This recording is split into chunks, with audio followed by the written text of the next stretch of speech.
Greetings all, and welcome to the second segment of A Traveler's Guide 2 for Planet Aether. And today, we will be continuing with a look at the planet in this next segment, A Traveler's Guide to Agon Wastes.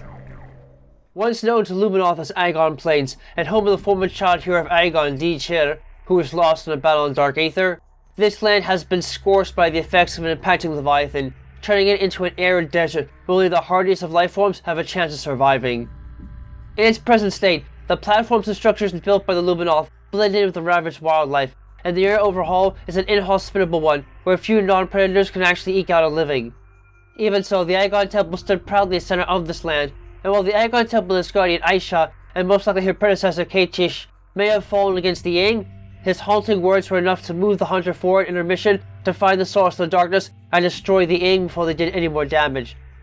Aside from the barren sands and structures of the wastes, it is known this area was where the space pirate starship the GFS tier had been chasing crash-landed. But the space pirates had already been established in a mining facility in the area, unable to reacquire additional troops and supplies anymore. The survivors were forced to set up as much of a permanent camp as they could, but their lives were made even more hectic upon the arrival of the hunter.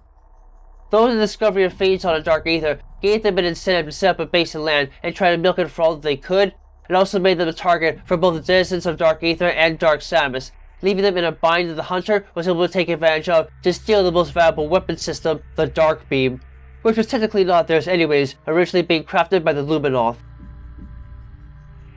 Before we take a look at the more active life forms in this area, it is important to note the native flora that help to form the backbone of the diet and food web that exists in Agon Wastes, as well as entities that have already been covered in previous video reports. And on that note, as far as can be spoken on previously covered organisms, Agon Wastes is home to Aether war wasps, but its biota is otherwise fairly independent of that seen in the temple grounds. Now, on to new entries from minor creatures in the area. Sandgrass stands out from the rest of the vegetation that can be found on planet Aether, due to the fact that it does not need any form of water to survive. Instead, the plant relies solely on solar energy in order to function, and is thus perfectly adapted for life in desert environments. However, it does not appear that this creature has obtained this state naturally, as its form seems to be the result of radical mutation within the last century or so. It is likely that these plants were bioengineered by the Luminoth in order to adapt to the harsh environment of Agon Waste, possibly as a way of rebuilding the once fertile plains into a haven for life of some kind. Agon Barropods are living storage containers that were created by the Luminoth as an attempt to find harmony in nature while trying to help the barren desert of Agon Waste recover. This bioengineered plant consists of a rounded translucent body with a small base and a series of fleshy spines on the same color and transparency adorning its entire form. These plants can gather trace amounts of moisture from the air and store in a number of chambers in their body, holding and processing the water for weeks as needed before a direct source of water is applied to them. Their thick epidermis is straight enough to repel most spider creatures, but sustained fire can still cause the forms to rupture and reveal the items contained within. The blue root tree is fairly common to see in one form or another among desert areas on the planet, as it doesn't require much in the way of water in order to survive. The thin, translucent blue skin of this plant is what gives it its name, and while it may seem like an elegant, attractive plant, it is advised that it be ignored as the leaves of the plant are highly toxic and can kill most creatures that try to eat them. Even so, there are a few species that have the right biology to absorb and process the intense poison like the space pirates, and to these creatures, the leaves of the plant are considered a delicacy that only the highest members of society are actually allowed to dine on. It is also known that these plants, oddly enough, also have a dark twin on Dark Aether known as the dark blue root tree. They are effectively identical to the light world counterparts and were no more dangerous either, though the difference being that they were colored black and red instead of blue. Alright then, with those minor details now out of the way, let's take a look at some of the more prominent life forms that can be found within Agon Wastes. The Lumite is a moth-like insect commonly found in Agon Wastes that is adapted to using the light of Aether as its primary means of both living and defending itself. Unlike most other creatures that are present in Agon Wastes, the Lumite does not need to really feed off of anything to survive, as the wings contain photosynthetic cells that allow them to directly obtain energy from the light of Aether, though they may be occasionally seen feeding off of sandgrass. While the bodies may not be that sturdy to begin with, these creatures are still to be feared, as they can charge up light energy in the body and then release it as a concentrated burst of solar energy, dealing critical damage to anything that is in the way at the time. This is the only real power they have in the light world, but it still makes it a bit of a nuisance that is worth taking out quickly to ensure that they don't get in a free shot while one's back is turned. However, the powers of these creatures actually changed drastically when they were in Dark Aether, a trait that was only magnified by the fact that they were one of the few creatures that could actually survive in the noxious atmosphere of Dark Aether without having to be a Darkling. This is because these creatures can feed off of any type of light energy, and thus able to survive off the light given off by light crystals, and beacons as well, though the temporary nature makes them a poor feeding spot. As soon as they get near a safe zone, these creatures will use special light-sensitive sensors on the feet to land on the surface of the safe zone, and will immediately begin to drain energy from the shield in order to keep their own health reserves at maximum capacity. While in Dark Aether, the Lumite could not use his Solar Blast attack in order to inflict damage, instead relying on a crude piece of biomatter as a projectile, usually made by chewing up pieces of rotting biomatter and then firing them in case of dark energy they absorbed from the surroundings. However, they are able to use an active camouflage to hide themselves both in the light and dark worlds for protection, though it's most effective in Dark Aether and can only be seen through the use of the Dark Visor when active, and could actually take twice as much damage to destroy as a result of feeding off of pure light sources in the darkness. Despite this though, the Lumite is still a fairly benign creature and will only attack when it feels threatened, and really only ranks within the boundaries of threat level Alpha, so they should be easy to avoid a dispatch if needed to get through an area they may be occupying. Though, given their thin and lightweight frames, they can be a bit hard to track, so that could potentially offer a level of irritation to their presence. The sandbat is an invertebrate flyer in Aether, commonly spotted in the more arid parts of the planet, around large bridges and other artificial structures they can later use to roost off of at night. Sandbats are fairly simple creatures that possess an extremely flexible body that can be squeezed through just about any type of hole as long as it does not deform the shape of their fleshy wings. These beasts possess very small mouths they mainly use to capture and quickly devour tiny insects that may be in the air, and seem to have a taste for those that are adapted to arid conditions they live in. These monsters are highly predatory in nature, and will attack anything and everything they can to get their mouths on food. But because their bodies are unarmored and they are unable to handle larger creatures on their own, sandbats often fly in large packs to keep themselves protected as much as possible. This might not make it any more difficult to kill them due to their fleshy bodies, but it can make them an obstacle as they tend to fly in circles around singular structures in order to grab any food that comes near the area, and can cause minor contact damage if they strike something. Oddly enough though, if one does not have the firepower or the will to hurt them, all that is really needed to remove them is time and a lack of food, as these creatures need to keep feeding in order to fuel the high metabolisms. If a large group cannot find a suitable target to swarm and attack for food, their instincts will be driven into overdrive, and they will resort to cannibalism within their own swarms in order to satiate their hunger.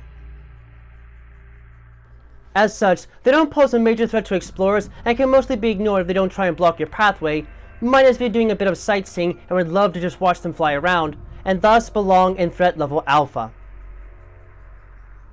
As was covered in previous reports, shrink bats are an extremely common type of life form found on many different planets and all have the same basic anatomy and powers.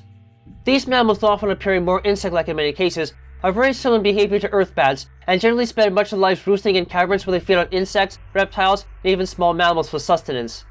Their vicious little teeth are strong enough to pierce soft hides and can easily wound even creatures as large as humans, though this is usually not the attack pattern the larger creatures will have to worry about facing.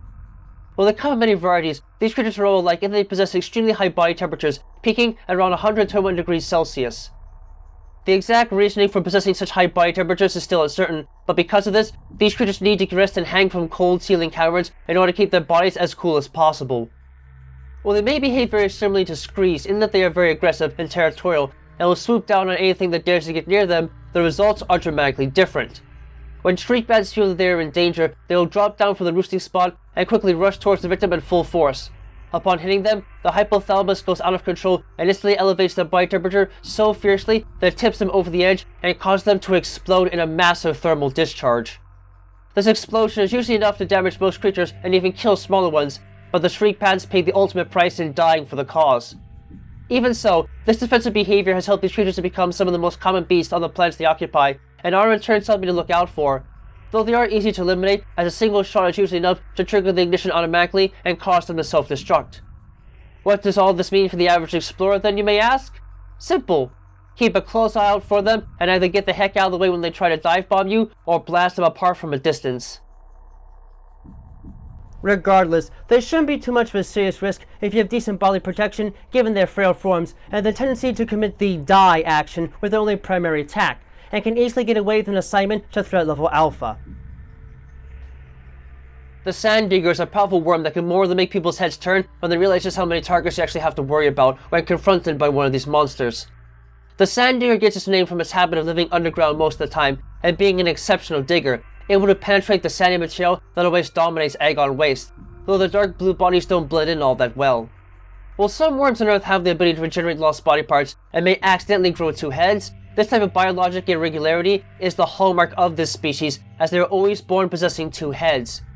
While both heads do have functioning brains and digestive systems, only one of them is active at a time, with the unused head being used to remove waste from the body, so it's actually only a single mind controlling the two. It is unknown why exactly the trait developed to the point of becoming a permanent feature of the species, but it is possible they might have had a tail structure in the distant past that resembled a head before ultimately developing into a biologically viable head.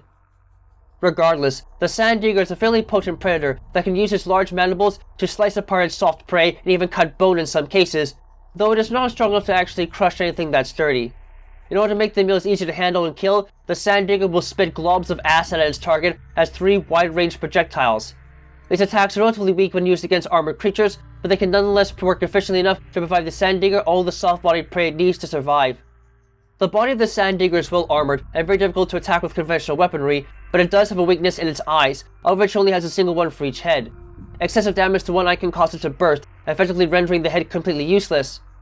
Once both eyes are destroyed, the creature will be unable to visibly function and will choose to self-destruct, mainly in the hopes that their corpse and that of the nearby attacker will be enough to feed another of their kind in the future, which makes at least some sense as the arid environment of Agon Wastes ensures that rotting takes a long time to occur.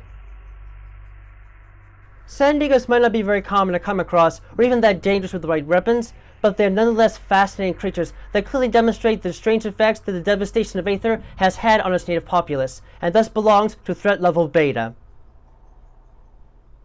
The alpha sand digger is an extremely rare creature that serves the pack leader of the sand digger populace of Agon Wastes, and is only ever seen in a few sand pits in the entirety of Agon Wastes, but it is thankfully vulnerable to the same types of tactics as its lesser brethren. The only major difference is that they have a larger body and mandibles, and most likely could have been capable of taking much more damage.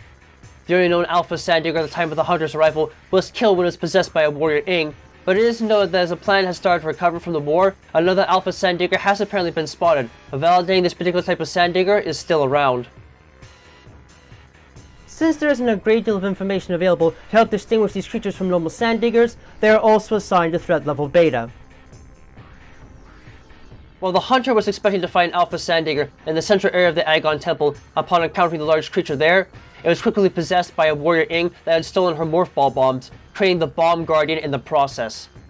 In the case of this Darkling, it only retained a single head while the other end of its body was mutated into a glowing tail that could be used to lay morph ball bombs directly behind the creature, and was thus its primary means of offense aside from attacking close quarters with its massive mandibles.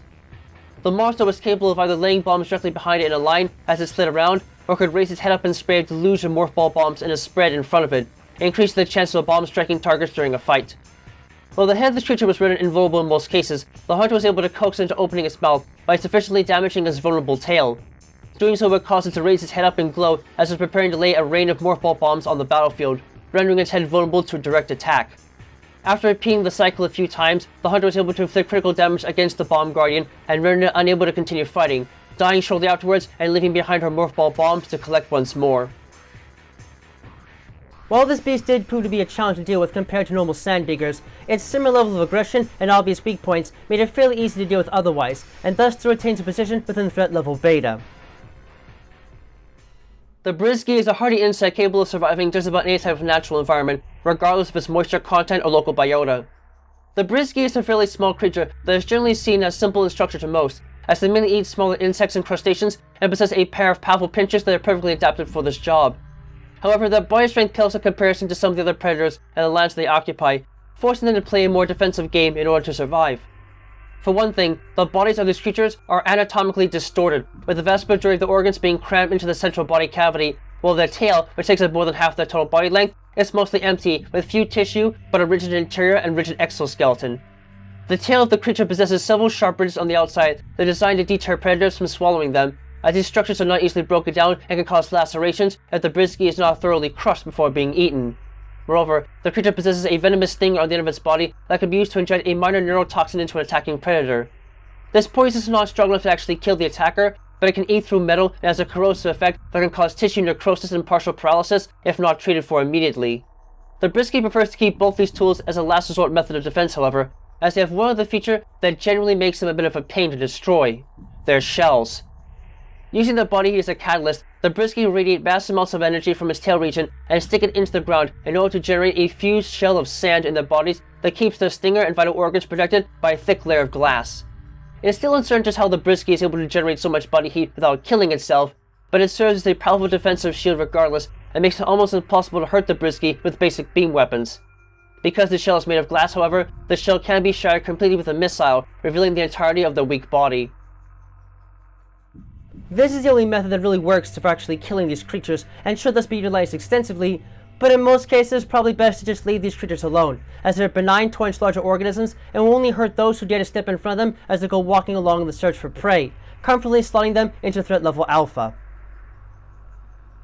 The pillbug is a generally benign creature that is mostly found in its natural state within the confines of Aether, though variations of its form have been transported to many other planets in the past. These insectoids possess a small body form with no real visible limbs or features aside from a distinctive head shield and segmented body, colored dull silver on the top with blue markings on the underside of the creature, marking the joints in its exoskeleton.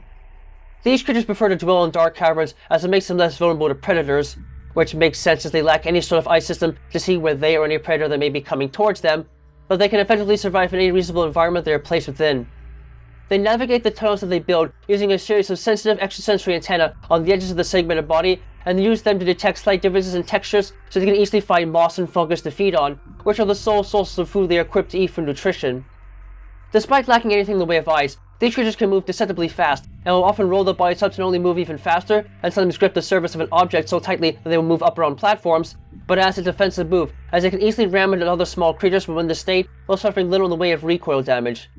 They are essentially impossible to hurt directly in the state, but the concussive force of a morph ball bomb can dislodge them and reveal the soft underbellies, which can then be used to kill them with a few more bombs. While they might be annoying and use their bodies to make traversing small tunnels more frustrating, the pillbugs are otherwise fairly easy to deal with and dispatch if one is able to place timed explosives within reach of them, giving them a place within threat level alpha. As mentioned in our outlook over the temple grounds on Aether, the Crowley is a lightly armored insectoid that is endemic to Aether and is recognized scientifically for its amazing ability to switch between dimensional states. The Crowley and its relative, the green Crowley, are scavengers for the most part and feed on the leftover or rotting meat of other creatures, as well as tiny insects and some plants on rare occasions. They are simple-minded beasts that patrol around a given area in a set path and very rarely will ever deviate from that path. As such, they can be pretty easy to predict movement-wise and can easily be avoided, as they are fairly quick creatures that with no real form of aggression or otherwise power aside from simply colliding with another life form. What really makes these creatures amazing though is the fact that they possess a large red organic crystal on their carapace that serves as perhaps one of the strangest forms of defense observed on Aether. The crystals that grow on these creatures are designed to help them gather energy to create a warp portal to another world, which they can then automatically enter after the portal is created and slip out of view for a little while before the crystal generates another warp portal to bring them back to the other side. While this can make it very difficult for most creatures to actually track the Crowley, and thus the power serves its intended purpose quite well, there is a slight hitch to it. The crystal gathers power regardless of whether or not a Crowley wants it to or not. As a result, these creatures do not actually have any form of control over their dimensional warping powers, and are stuck living in a perpetual state of dimensional flux, a trait that most likely does not make their lives easy to handle. Combined with the fact that they really can only harm larger beings by colliding with them, it's easy to see why these creatures deserve a place within threat level alpha. Just as we did with our look at Talon 4, let's now examine the space power presence on Aether during the events of the Aether Crisis, and how they managed to make do there. Spoiler, not so well. The space pirates are a confederation of many species that have come to work together for the sake of nothing short of galactic conquest, but they are time and time again defeated by the Hunter and the forces of the Galactic Federation. While the mindsets might be the same in most cases, their anatomical forms can differ considerably alongside the type of technology they have available to them. In the case of the pirates that are extracting phaeton from the surface of planet Aether, they possess a basic structure that harkens back to the arthropod-like forms of the original Zabesian space pirates, even sharing the ability to climb walls, but with a sleeker-looking exoskeleton design. These paratroopers possess two-toed feet with an extra joint in the legs between the knee and the ankle, which is shared with Talon 4 space pirates, and an extremely narrow waist with the central heart exposed to the open, but otherwise protected by a clear layer of exoskeletal material. Their weapons are built directly onto their limbs, and can thus be used in any situation, though it makes things a bit awkward while having to handle delicate objects in the heat of battle. Their upper torso is fairly wide, with a pair of defensive spikes jutting out from their front torsos that lean towards their back, while their faces possess an archaic reptilian design with insect traits, such as their mandibles, mixed in. In comparison to the space pirates that have been present on Talon 4, these troops have received quite an upgrade for a standard trooper as a result of their limited troop numbers, getting the use of a photonic power sight for close quarters fights, as well as a quantum assault cannon that fires rounds at a fervent pace, and personal teleporters, though such devices were ultimately stripped from the lesser ranks and reserved for commando pirates and pirate commanders during the Phazon Crisis, making them much more powerful on the offense, even if their armor is not any stronger than that possessed by the Talon 4 brethren. These space pirates really did not want to be in the given situation at all on Aether, despite clearly earning a presence in threat level Gamma for their combat expertise. And while they were able to survive long enough to make it out of the planet after the collapse of Dark Aether, their mining and collection of Phazon in the Dark World will only spell the doom of many more lives in the future, and ultimately help plunge the galaxy into the Phazon Crisis. The Pirate Grenadier class refers to an experimental group of space pirates that have been equipped with experimental grenade launchers as their primary projectile weapon.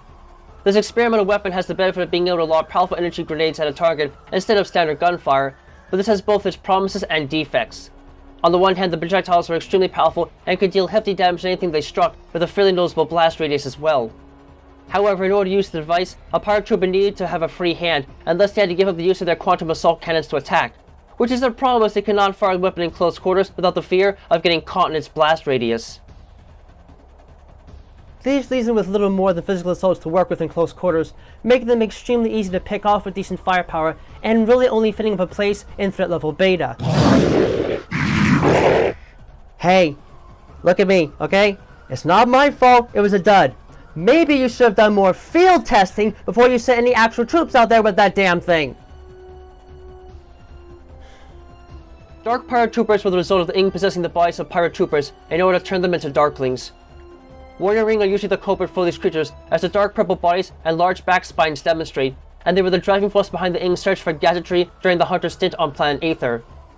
Since pirate troopers are already trained to follow orders without question, they are the perfect host for Ing possession and had been converted on such a massive scale that nearly half of the space pirate forces had been turned or otherwise killed by darklings by the end of the war, leaving even fewer survivors in the wake of the Hunter's actions.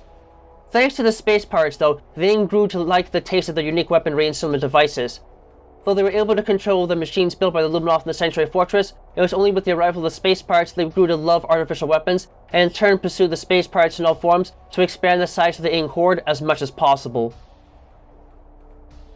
As far as behavior goes, these creatures were essentially identical to the light world counterparts, and thus belong in threat level Gamma with them, even though they had gained a weakness to light-based weapons, but were also able to sustain considerably more damage than normal pirate troopers.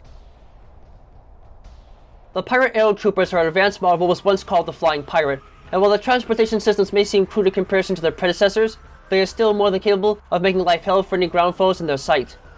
Known for their cold precision and utter cruelty, these creatures are differentiated from the other space pirates' brethren by the attachment of a large massive jet engine on their right shoulder that spews out sparks and fumes as it functions. This, along with their strangely narrow heads and awkward armor construct, are the result of the space pirate crew being unable to don the traditional gear due to limited resources, forcing them to cobble together substitute aero trooper tech with what they had available. These creatures have been specially trained for aerial assault combat and are extremely agile in the air, using both their galvanic accelerator cannons and the missile system built into the jetpacks to destroy targets that are below them. These monsters are highly intelligent and never travel alone, allowing them to use their numbers game to put the pressure on a target they may be tracking. Even so, they're still only as intelligent as their normal relatives, and could thus be taken advantage of with the same strategies. Plus, the jetpacks can be overheated with heat-based attacks to take them down quickly. Moreover, in cases where they may receive critical damage to their bodies or their jetpacks, they will attempt a suicide dive towards their attacker rather than being dishonored and being captured, their jetpack detonating and killing the pirate wearing it in the resulting collision. While the normal pirate trooper is easily taken over by the influence of the Ing, it has been known that the minds of pirate aero troopers seem to be too chaotic and unpredictable for the Ing to work with them, not to mention the habit of self-destructing will only serve to kill the Ing commanding them, and thus renders them a self-defeating unit, and in turn are perfectly primed for a spot in threat level Gamma. The Humility class turret was installed by the space pirates in the mining base near Aether as a mimic to the Growler turret that was used by the Galactic Federation at the time. Finding the weapon system was too weak for the liking, the space pirates installed a galvanic accelerator cannon into the machine in order to increase the damaging power of the turret's energy shots. This improvement did make the turret more powerful than the Federation equivalents, but they still retained the system's weak armor and limited tracking capabilities, making it a fairly easy target to take out. As such, they tend to fit in line with most turrets and can easily be dealt with if one has decent armor and weaponry at their disposal, earning a place in threat level beta. The Vigilance class turret was a staple feature of many space pirate ships during the time of the Anher incident, and were different from other turret systems as a result of being manned by an actual space pirate. Built to support their humility-class turrets, this heavy cannon fires massive energy blasts capable of inflicting immense damage on anything it actually can strike, and a single shot is usually enough to kill a space pirate or even several if they are grouped closely together. The gun is as accurate as the gunner inside of it, and thus provides the best degree of motion detecting capabilities in such systems, and because many young space pirates spend the time as sentries, a Taurus or Vigilance gunner is considered a mark of high distinction. These turrets are much more durable than any other type used by the Space Pirates or Galactic Federation, but they can still be destroyed with enough beam and concussive weaponry, and even if the turret is destroyed, it is built to be able to repair itself when hidden inside its holding base. This might make it easier for space pirates to maintain their defenses, but it also means that their destroyed turrets can later be utilized by enemy forces to destroy the ships and anything else within their general view. This in turn places them clearly in threat level beta, given they can be readily turned against their creators with the right pilot. The Shrike-class assault skiff, or pirate skiff as simply known by others, is a light attack craft designed primarily for the transportation of troops to an area in a quick and efficient manner. Plans for this particular form of transportation were actually stolen from Galactic Federation labs by space pirates and used to build a modified skiff for the sole purpose of troop escort, making it sort of like the ancestor of the space pirate ATC and its variants. Unfortunately, the skiff itself has no form of defense and is only protected by the armor that serves as its base, so it's completely reliant on the troops it is transporting for defense.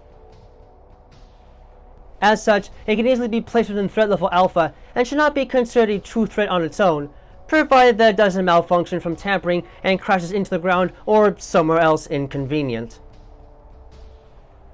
Infant Talon Metroids as eggs were raised on the surface of Talon 4, and due to differences in varying environmental conditions as well as the tinge of phazon in the air, their forms are highly mutated and not entirely in the best.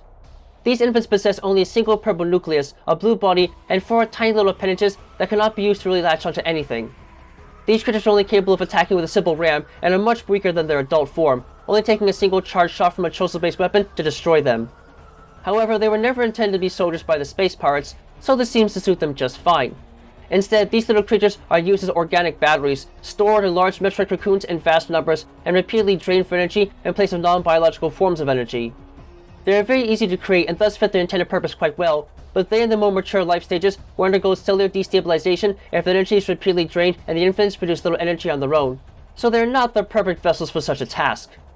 The metroid cocoons these small creatures are transported in are of space pirate design and are made from thick webbing that has been coated on the inside with a sweet and nutritious slop that keeps the infants inside docile and unwilling to leave their home.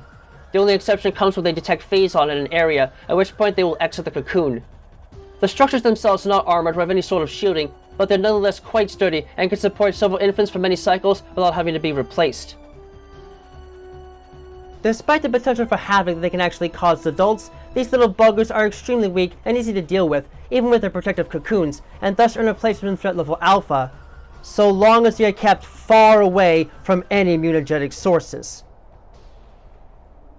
However, due to their exposure to an atmosphere with phazon in it, the moment these creatures come into contact with a vital substance, they instantly feed off its energy and mature into the next stage of development, the traditional Talon Metroid.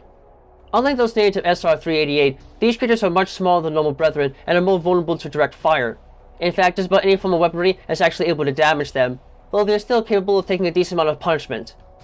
Like their brethren, these creatures normally possess a green membrane, though those exposed to the atmosphere of Aether have been known to possess red membranes instead, a trio of nuclei, a small circular tooth-filled maw on the other side, and a pair of mandible-like teeth that are used to grip onto prey and drain the life energy. Because of their small size and weaker defenses, these creatures can actually be hurt by morph ball bombs and turn dislodged with them, and are still highly vulnerable to the effects of dark energy and especially cold temperatures, though a few specimens that show resistance against the cold have been known to occasionally pop up from space pirate experiments.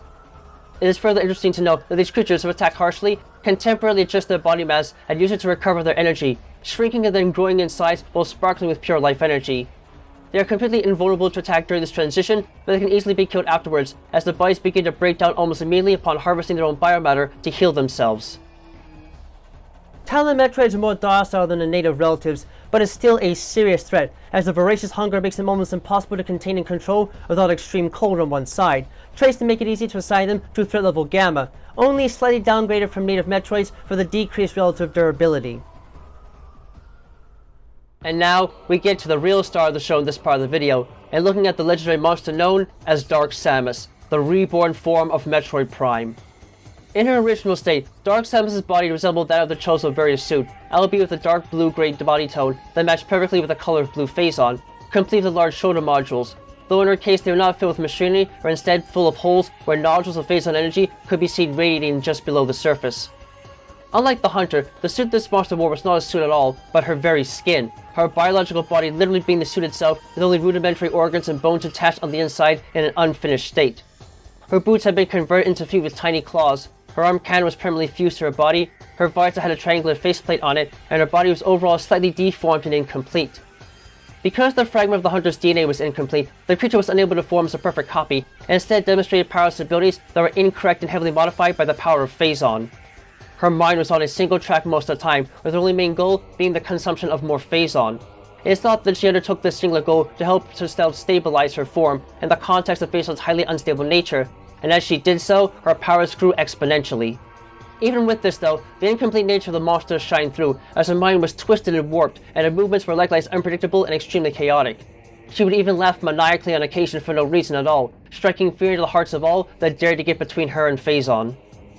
In her search for phazon, Dark Samus first traveled to Aether, a world that had been hit by a Leviathan as noted before. Space pirates already set up a base in Agon Wastes and are trying to excavate phazon from the newly discovered Dark Aether, but while they found the substance in large enough volumes to make setting up a mining site on the hostile planet worthwhile, their relief was soon shattered when Dark Samus appeared before them and started to periodically steal the phazon they had collected, absorbing it directly into her body.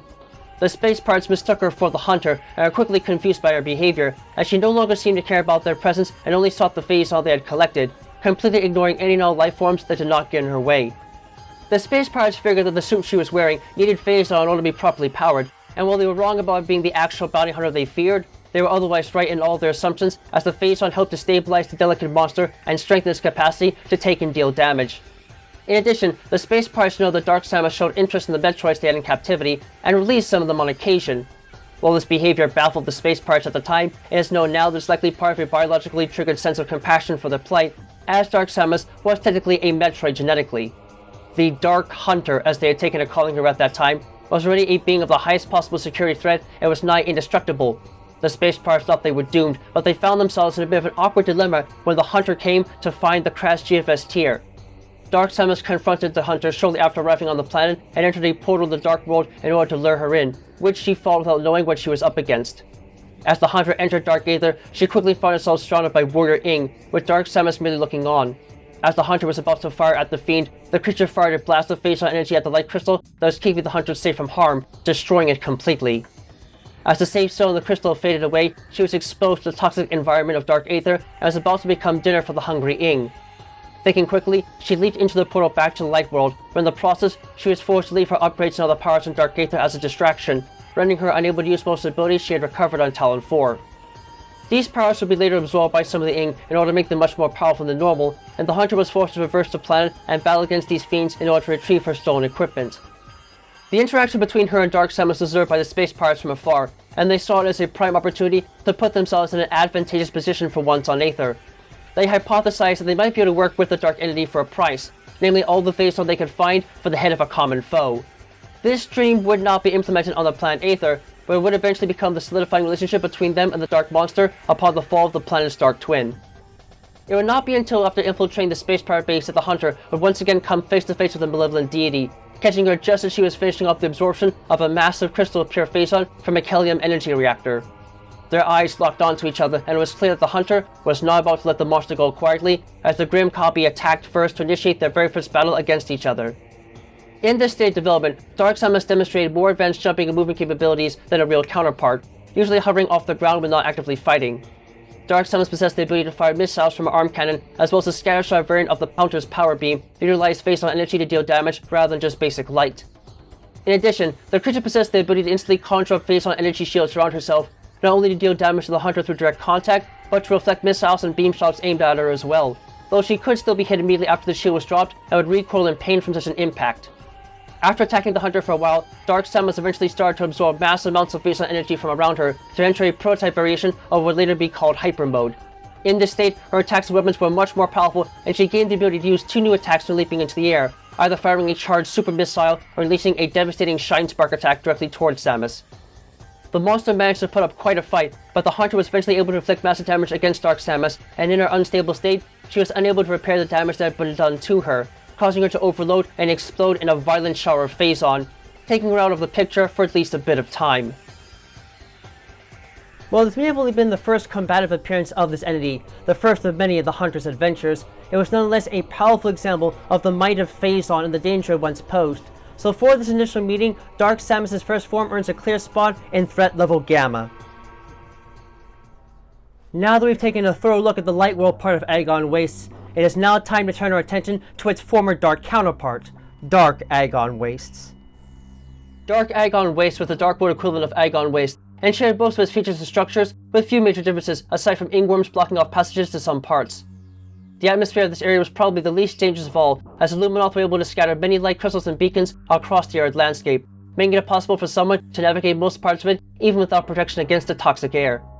It was here that the Hunter was able to defeat a number of powerful monsters to regain stolen components of her power suit, and additionally defeated the Amorbus in the Dark Agon Temple, a trio of monstrous sandworms with a taste for dark energy, to drain the energy from the Dark Agon Energy Controller. Additionally, this area serves the holding location for two Sky Temple keys that are located by the Luminoth key bearers J Still and B Still, both of whom died in battle apart from each other, husband and wife, but who were unable to make it back to the entrance of the Sky Temple to put them back in their proper place. We won't need to take much time to speak on minor creatures due to the abundance of Ing and similar beasts here, so let's just jump straight into it and examine the Darklings and other abnormal entities that can be found here. The Lightbringer is rare but nonetheless extremely useful creature created by the Luminoth in an effort to fight off the Ing in their world of origin. These creatures are in fact animals made as a result of bioengineering efforts by the Luminoth, and as a result of their special powers, they're the only creatures made by the Luminoth that the Ing found impossible to actually possess. These creatures resembled a tree of energized light crystal fragments supported by a base with stubby legs that made the movements relatively sluggish. Even so, these creatures never really needed any form of energy to sustain themselves, as the very core and body was energized by a small amount of the light of Aether, and were caused to shine a multitude of colors also seen in the light beam, suggesting that the weapon and the creature were gifted the same sort of power and attributes. The Lightbringer, while it was around, would walk along set pathways within the confines of Dark Agon Wastes, and would never deviate from this path, suggesting that they were specifically trained by the Luminoth to perform this action regardless of anything else that was going on around them. These creatures essentially acted as mobile safe zones that could heal any warrior of the light world that needed protection and could be changed and affected by beam weapons much the same way as light crystals and beacons. In short, they could be frozen in place with a dark beam and then shattered by a missile, or energized by the shot from the light beam. However, a difference did come up with the Annihilator beam because, since the creature is in fact a living being and not a machine, the matter-antimatter attributes of the beam weapon had the effect of destabilizing the physical form and thus destroying them. Even so, these beasts serve the Luminoth and the Hunter well in her adventure through Dark Agon Waste, and it easily seems in threat level Alpha, given they never posed a real threat at all, though it seems that they were eventually destroyed by the Ing at some point or another. The air horn was a type of artificial sentry created by the Luminoth, used to patrol the area of the Dark World, and in turn eliminate minor Darklings to other creatures that may have otherwise been too small for the Luminoth to readily dispatch. These machines were fairly small and could only damage targets by forcibly ramming their bodies into them, but the thrusters could still give them enough power to move quickly and ram things with a decent amount of momentum. Moreover, the machines always traveled in large swarms and could have the sheer numbers needed to best much larger organisms in a fight, even if they were extremely easy to destroy on their own. Unfortunately, as with most of the machines the Luminoth built in the war, the Air Thorns were extremely helpful for a time, but eventually went rogue as a result of the effects of Dark Aether's atmosphere. With their programming failing and twisting, they came to work for the Ing and saw them as their only true masters, though the speedy creatures were taken out of significant active duty and relegated to patrolling open passageways and transport tubes in the hopes of hurting and killing anything in them that wasn't already controlled by the Ing. Without anything that could significantly make them a threat for other entities to deal with, as useful as they might have been once, they can only be assigned to threat level Alpha on account of their limited combat abilities.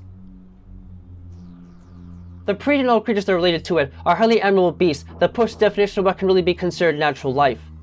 These gas-filled creatures are readily identified by their ball-shaped form and the numerous tubular structures that dot the surface of the thin skin, that act as holes from which they can aggressively gather small prey in the air and expel their gases.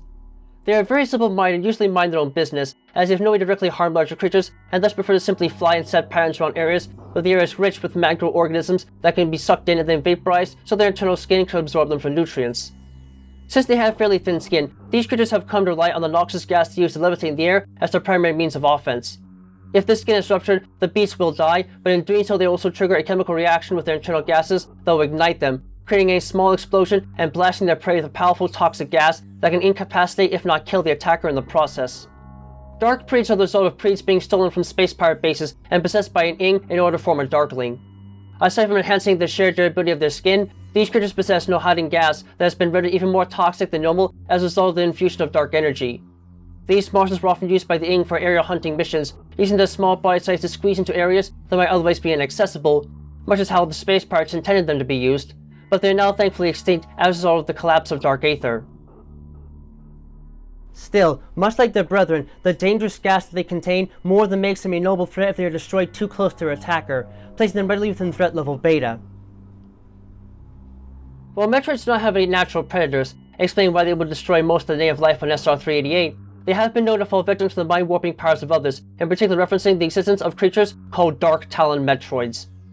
As noted already, when Aether was in the middle of the final crisis against the Ing, a frigate of space pirates detected the presence of Phazon on the surface of the planet and set up a mining facility for the extraction of material. But they were put in a tough spot when the starship bringing extra supplies for them was shot down by the GFS tier, placing them on an extremely tight budget in terms of energy resources. The pirates quickly began producing and utilizing Talon Metroids as an energy source, but in the process, a few of them were let loose by Dark Samus, as also already noted, and entered the world of Dark Aether, where they attacked the Ing out of hunger. Intrigued by the behavior and their attraction to Phazon, the Ing decided to use the little monsters to their advantage and began possessing them, creating the Dark Talon Metroid.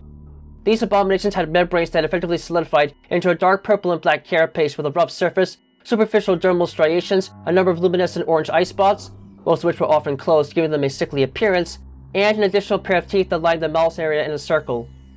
When in this form, these creatures became much more resilient against damage and were thus much harder to kill, but they retained the Darkling weakness to light and could thus be easily destroyed by light-based weapons. Unlike normal Talon Metroids, these creatures lost all control over their bodies as the Ing used them as puppets, and as a result, they tended to exhibit natures that went against their feeding instincts, like piling up bodies for later Darkling possession instead of just devouring them in a single feeding session. Thankfully, these creatures died out when Dark Aether was destroyed, so their presence is no longer a direct threat. However, it should be noted that a few space pirates that did manage to get off the planet before Dark Aether was destroyed took a few specimens back with them and dissected them, hoping to reproduce their powers in the lab. Sadly for them, all specimens that they did try and artificially create were brain dead and effectively lacked the ability to display any cognitive function at all, relying completely on external support to survive. Admittedly, this project was doomed to fail from the beginning, as the space pirates did not understand how the Ing hive mind influenced and controlled them in their mutated form, and without the Ing, the creatures simply had no mind left in them to use. All in all though, it can be said these living creatures were still just as dangerous as the normal counterparts, and a serious issue to deal with if they managed to spot you and alarm others of their kind to one's presence, and thus deserve a certain spot in threat level Gamma. With those Darklings now covered, it's time to start an examination of the Ing, and some of the different hideous forms they were observed taking on within Dark Agon Wastes, among other locales. Blade pods were not a real storage pod at all, but a type of Ing of low rank that was forced to act as a living storage unit for use by the rest of its kind and the Darklings in the Sky Temple grounds and Dark Agon Wastes. The blade pod gets its name from its blade-like form that sticks out of the ground with only a weak root base attaching them to said surface, a sole red eye adorning their outer frame. These creatures may look strange, but they could still be destroyed just as easily as other storage pods, and could easily be disposed of with light-based weaponry. Weblings were a special type of Ing that had the general appearance of webs, hence their name, and tend to be a bit of a pain for the habit of blocking off access to areas in Dark Aether. The webling would spin a network of energized snare lines and then sit in the center of the web and wait for prey to come near it, much like a spider.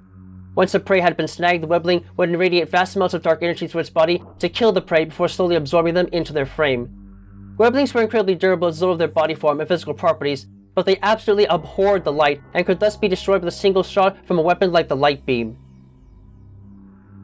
Given that they couldn't really fight back against most others directly in this form, this lands them with a spot in threat level Alpha among the weakest members of the Ing Horde. The Ing Web Trap was a modified variety of the Webling that was designed to act not on its own accord, but as a subservient for other more powerful Ing. These creatures would form over doors and other passageways in order to ensure that an intruder could not escape, and they were virtually indestructible. Only killing the Ing responsible for summoning them could get them to detach and fade away. As such, much as with Weblings, and without much else to really go on for detailed information, these entities belong in threat level Alpha. The Ing Claw is a semi-rare type of Ing that can be found in the Sky Temple grounds and Dark Agon Wastes that had no real way of causing damage to others directly, though that does not mean that they were not a threat. The Ing Claw started out as a small Ing larva that quickly rooted itself into a structure hours after birth and developed an incredibly durable shell shortly afterwards, slowly growing into an elongated, grape-shaped creature with a stout base that led up to a single orifice at the top of their bodies, as well as 4 large horn-like mandibles that really seemed to serve no purpose on their own. From the moment they formed their initial shell, these creatures were rooted in place and fed off the flotsam floating in the air of Dark Aether's atmosphere, producing and releasing a toxic dark vapor as a form of waste. This vapor was extremely harmful to creatures that were in its path, and while the spray from a single ink cloud wasn't a serious threat on its own, the combined power of several of them could quickly corrode and destroy armor that was not protected against the effects of Dark Aether. Thankfully for most, these creatures otherwise had no real way to fight off attackers and were not an active threat on their own as long as one did not stray into the pathway of their toxic gas emissions, and thus can only be assigned to threat level Alpha. Ingworms, as the name might suggest, were massive ingworms that had no ability to really attack or defend themselves, but did not really have to do anything like that anyways, as they were bred solely for the purpose of construction and were thus a prominent feature in every part of Dark Aether aside from the Sky Temple. When the hunter traveled to Dark Aether, she found that there was much less ground to explore in the Dark World as there was in the Light World, and the ingworms were the reason. These monsters could be trained to join together in order to form living shields that could block off passages or create structures where there might not be any in the Light World. They were completely harmless and couldn't even cause basic contact damage, but their sheer size and incredible durability nonetheless made them an interesting creation of the Ing that could more than require a bit of backtracking to find a way around an area that is otherwise blocked off by their presence. Still, once more, because their inability to cause any form of direct harm, merely being a roadblock to keep explorers from traversing the whole of Dark Aether, they can only be classified as part of threat level Alpha. The term Nightbarb describes several different species of airborne creatures that are effectively identical in terms of behavior and overall lifestyle. In particular, there are 2 different types of organisms that fall under this category. Nightbarbs found in Dark Aether in particular possess a triangular body shape with a single central spike that acted as their eye, which allowed them to only see clearly in shades of light and dark, which worked well since the top predator, the hunter Ing, could easily be seen in the shadows as a result of its glowing main body. These creatures do not have the benefit of an energy shield or any sort of protection, but could still deal some contact damage by striking a target directly, though this too would usually kill the Nightbarb in the process. The only thing that different types of Nightbarbs have in common is the fact they are predators and often dine on small insects and other minuscule life forms they come across, though it is not unheard of for entire swarms to attack larger creatures if they think they have been severely weakened and could be killed fairly easily. Despite the tenacity and capacity to swarm in massive numbers, these beasts are readily dispatched with basic weapon fire and thus cannot be assigned any higher than threat level Alpha, though unarmed explorers might find themselves in trouble if caught in a swarm of them without a way to escape them. The Ing was on the lowest official societal rung in the Ing hierarchy and was effectively tasked with the most basic of duties, much like the many Ing that were bred to be storage containers in Dark Aether. These creatures were usually only seen as amorphous blobs of black goo as they hung from surfaces, but when they were preparing to attack, they reveal a semi-long bulbous body with a spidery network of dark tissue and a bright core of sensory cells before retreating to a blob form shortly after attacking. The Inglets were tasked mainly as worker drones for menial labor, such as gathering food supplies and acting as mobile security systems, but if need to, they can be forced into military service to take care of an enemy of the Ing. Since they could effectively shift their bodies to grab onto just about any type of surface, these monsters could often hide in the corners and ceilings of passageways or rooms and thus take their opponents by surprise, though the most they could do to attack was to spit a blob of dark matter at their target that wasn't that damaging to begin with, and would thus usually try to run away more so than fight if it was an option. Even so, these little monsters had a habit of traveling in decent-sized packs, and could thus be overwhelming to weakened creatures, but they themselves were incapable of taking much in the way of damage, and could thus be quickly eliminated with basic firepower if they were proving to be a problem, thus landing them squarely within threat level Alpha. The Darkling Tentacle was an abnormal life form, whose real body had never actually been observed before. The Darkling Tentacle was thought to merely be a part of a Darkling that had been possessed by a warrior Ing, as they were able to generate dimensional portals at will and could thus stick the tentacle-like appendages out in the open, while the body was a great distance away or even in an entirely different dimension. It is, however, possible these creatures may actually have been original non-Ing life forms born in Dark Aether that are then subsequently possessed by the Ing. Regardless, these creatures used their strange power to stick out their appendages and forcefully whip and stab any prey item that dared to go near them, and this usually worked quite well as the Darkling tentacle itself was very thin in profile and easy to miss before it started to lash out. Once these creatures had their prey, they would pull it back through the dimensional portal and devour it before placing their appendage back into the portal and waiting for the next meal. In this state of existence, the Darkling tentacle could not actually be destroyed, but a blast of pure light energy from a weapon like the power beam was enough to disrupt them and cause them to retract the appendage in pain, though only for a brief period of time. Despite the nuisance they could often be, beating back these tendrils was a simple enough affair for anyone with good aim and really needed much sway of firepower to repel, thus landing them within threat level Alpha. Warrior Ing were the bread and butter of the Ing horde and effectively served as its primary soldiers. These creatures possessed a 5-limbed body with razor-sharp claw tips on the ends of the limbs, allowing them to gallop around like an earth horse and perform powerful melee strikes in close quarters. Their bodies came to a central torso that had little meat to it and was adorned with what looked like a massive eye, but was actually a cluster of sensory cells that allowed them to see the world around them, much as the hunter would using the dark visor. Finally, they had a series of small semi-rigid spines that sprouted from the upper torso. These objects did not really serve any serious function, but they were a characteristic body trait that would almost always carry over whenever they possessed a creature to make them a Darkling. Unlike nearly all other type of Ing, these creatures possessed a multitude of different attacks that could be used to quickly destroy an opponent if they did not know what they were in for. First of all, much like the Inglet, the Warrior Ing was capable of shifting its form into an amorphous puddle of black goo, which they can use then climb up to any type of surface and up to any height before re-emerging and attacking from the new vantage point. Though they could still be hurt in this form and would begin to move much quicker than the moment they had been struck in their puddle state. From afar, these beasts could generate massive energetic distortions in space-time and fire them as a trio of beams made of dimensional energy, one right after another in succession, but these attacks could be blocked by putting a light crystal in front of the shot to disperse it. Lastly, these monsters felt that it was possible, they would sheath their bodies in dark energy and rocket towards their target while somersaulting, attempting to attack and possess their bodies in turn. This attack could be instantly fatal to most creatures, enough to allow possession and the formation of a Darkling, but with an advanced armored suit at one's disposal, this possession would usually fail, and the Warrior Ing would be forced to return to a puddle form to recover, though the attack would leave harmful dark matter on said suit for a little while before it dispersed. These attacks, as well as the Warrior Ing's considerable resistance against damage, were further compounded by the fact that they almost always traveled in packs, making it very difficult to keep track of one or even a few when there are others waiting to attack a target when its back is turned. Thankfully, these monsters still retain the Ing's weakness to light, and could thus be killed with several shots from a weapon like the Light Beam, and while they were powerful soldiers, their capacity to inflict serious damage upon others was mild at best, thus leaving a spot for them within threat level Gamma. As the hunter was exploring the depths of Dark Aether, it is noted that she came across two of the Warrior Ing that had stolen pieces of her equipment and thus was able to face them in their Ing form instead of a Darkling. In both cases, the acquisition of a power suit's technology mutated these creatures into beings that still resembled Warrior Ings, but otherwise possessed thicker, sharper leg blades, the addition of many more flaccid spines on their backs, and the focusing of the sensory cells into a ball shape held in the middle of an otherwise narrow-bladed head structure.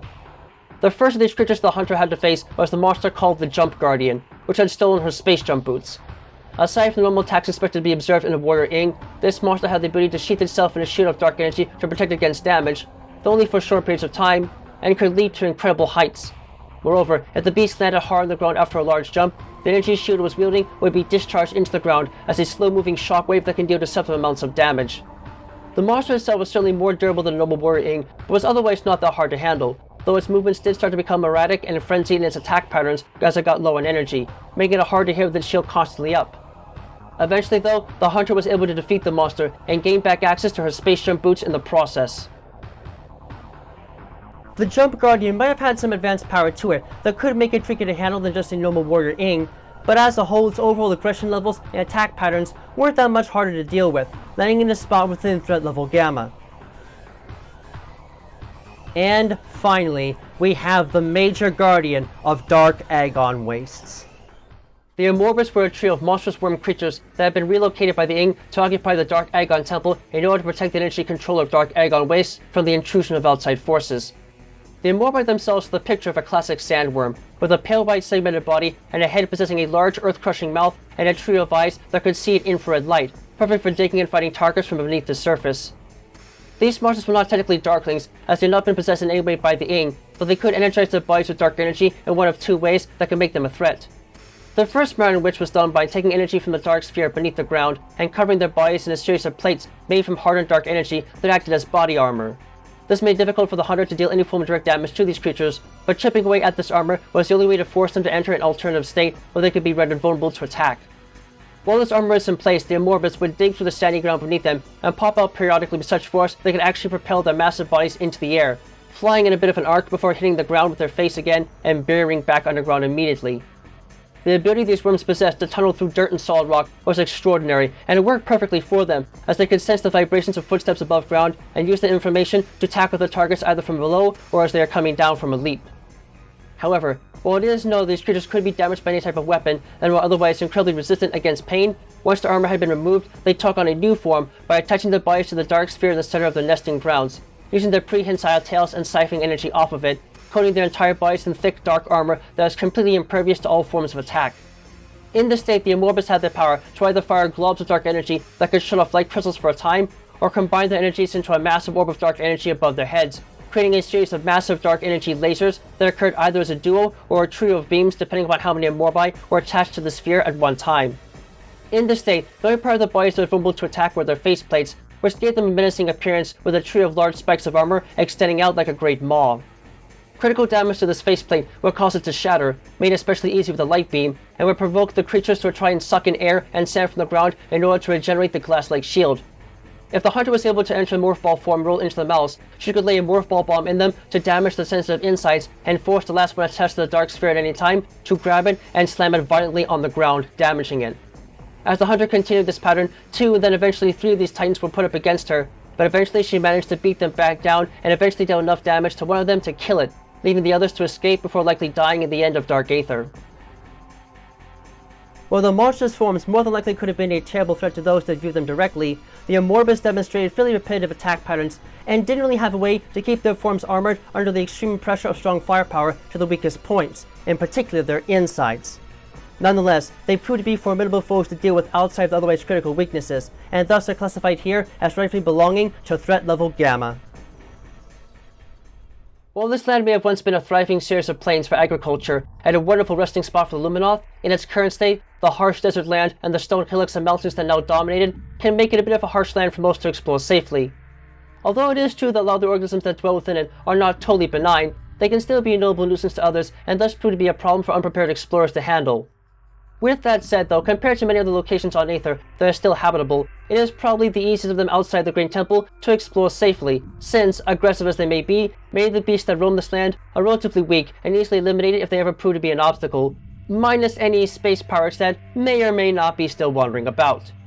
As such, it can be a good place to get some sun and just sit back and relax in the dry breeze, as long as you don't make your camp anywhere near a sand digger nest, as getting driven from said resting spots might be the least of one's worries. That wraps up this info video on Agon Wastes on Aether, and I hope that this will all prove to be useful to those that are looking to take a visit there sometime in the future. We're still just warming up though, so get your rain gear and beast repellent, as well as anything that might make it easier to swim and dive, plus anything that helps to ensure that you won't get bitten in half by the local underwater denizens, as we next explore the flooded lands of Torvus Bog. Thank you for reaching the end of this presentation. While we might not always get along, the space pirates and myself, in whatever capacity we can manage, are dedicated to analyzing and examining the life forms of many different worlds, extant and extinct, to show the great variety of life that exists out within the greater cosmos. If you enjoyed this info video and would like to see more, please like, comment, and subscribe for more information. We'll do our best to keep pumping out data so the greater public has an understanding of what to expect when exploring alien planets and their denizens. With that, have a safe journey, and have your bribes prepared beforehand if you happen to come near our territory.